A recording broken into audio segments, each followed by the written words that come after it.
You just played the gig. Nothing to prove. Nothing to prove. Huge. You know, what I have to prove is that I can play the music properly. Yeah. Regardless of my ego or who's in the audience.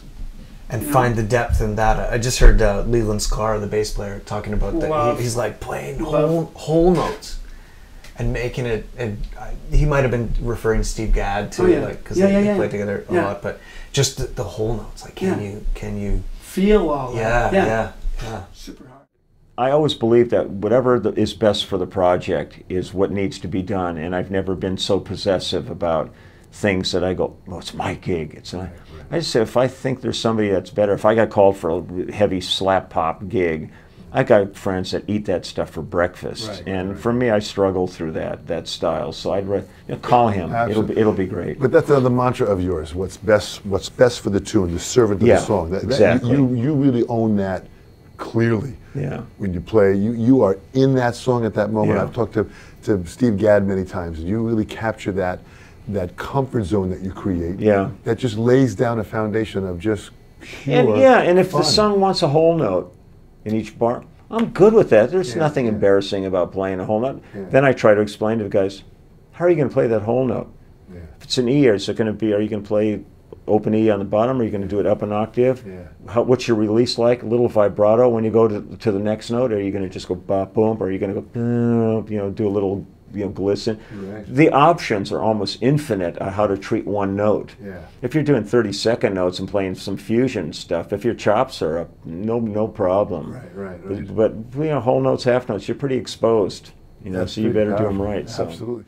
Yeah. Playing fast is easy. Playing slow is hard. Yeah. Well, that's the space thing, and I think if drummers stay the course, they get to that point of finding the.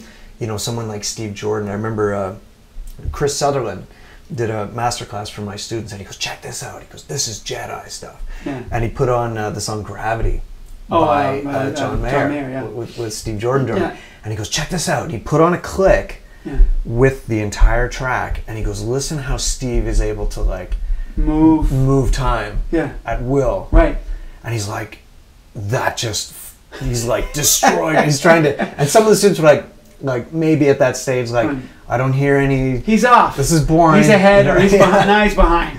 I don't. This class is boring. Feel. Don't think. Feel. It's the answer almost to everything. Don't think. Feel. It takes time to get there.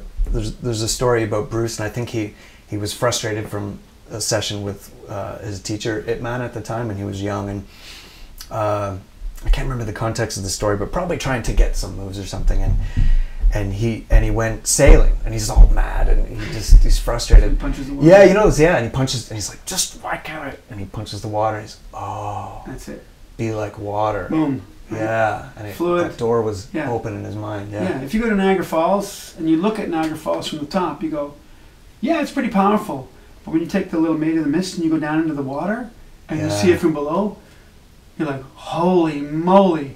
So two perspectives on the same thing. Above, it's like, it's pretty cool, and you last about 5 minutes. I've seen it, let's go. But when you're down and you're looking, you go, oh my God, I can feel the power of this thing. It's epic.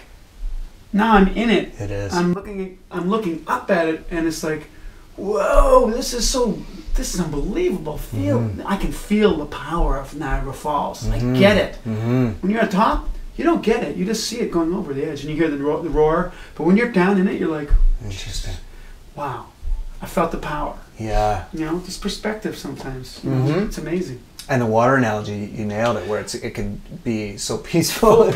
Or it can be epic waves, and it can fill any crack. It can move, and you can hit it, and you can't grab it. You can never grab it. You can pour it in a cup, but you can't grab it. And it's life-giving. Right? All life needs water. Right?